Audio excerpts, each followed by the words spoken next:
a number of mistakes property investors make in today's buy-to-let property market.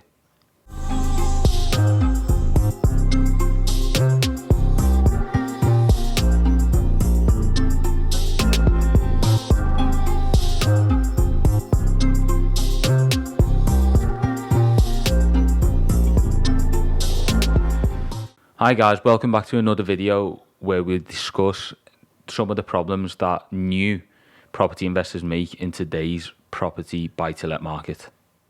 Starting off with the first one, what is it? So, first one that I would say is being I call it a motivated buyer. So someone who's eager to buy a property. If you show that you're eager to the seller, then you've basically lost the deal, or you're paying over the odds. Second one will be not doing enough due diligence. Mm-hmm. A lot of people, obviously, you part them with your money, and if you're new to that game, I'd say doing more due diligence is better than doing less, because obviously you haven't got the experience, and that there's a lot of factors that you might not see at first. So I would say 100% you need to survey the property well enough. Make sure, obviously, if there's a property that obviously you're adding value to, you want to take your contractors, make sure you've got a sort of brief overview of cost and timelines and all that sort of stuff. And when you're doing your due diligence, make sure you bring everything on paper, because when you talk about stuff and you don't add things up, it sounds easier than what it is. When you bring it on paper, then things add up. And what I would say is, when you're doing your appraisal, 100% do an appraisal. That's another one.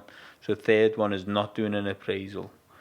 And when you do your appraisal, make sure that once you're happy with all the costs that you've wrote down, you want to make sure that you factor in a high contingency. So whereas we usually do 5 to 10% of the costs, you want to do more like 20. So even when you've gone through everything, you want to factor in 20% at least for contingency. The fourth point is that people don't buy properties at the right price. They buy it when they have the money ready, and they think, the money's not making anything in the bank, so I have to go and buy one. Which then, if at the time there's not a good property to buy in the market, and you just go and buy one for the sake of it, you could end up with not a great deal. And that's, if it's your early days, especially, that could affect you massively, because you're building your portfolio. Obviously, if you've got like 20, 30 properties or more, and you buy one and you make a mistake on it, it's not the end of the world, because you've got all this income coming in, and you can. But obviously, if you're building your portfolio, first, second, third, you want to make sure everything's done right. Fifth is being afraid of negotiating with sellers. What you got to do is, like I said, you got to do your due diligence, do your appraisal, and based on your appraisal, you're not downgrading someone's property. You're just saying, being very respectful. This is the appraisal that I've done. Based on this, if I was to get this return from this property, which is what I want, this property is worth X amount. If they do want to let it go at that price, great, you got yourself a good deal. If they don't, then you just leave it, and either you go back to it in a few months' time, and if it's still in the market, then they might be motivated to sell. If it's not on the market, then you go and find yourself another property rather than the one that you were looking at. The next mistake that people do, Number 6. number 6, is with regards to looking at the location of the property. So just because something is a good price, it doesn't mean it's good for your buy-to-let portfolio, because you could end up in a situation where you bought a property, you got finance on it, and you're paying out of pocket every month, and you can't find a tenant for it, or you can find a tenant, but the tenant is not the type that you want to attract. So that's another factor that people sort of make a lot of mistakes on. The final mistake that a lot of buyers make is not taking into account any future developments close to where you're buying.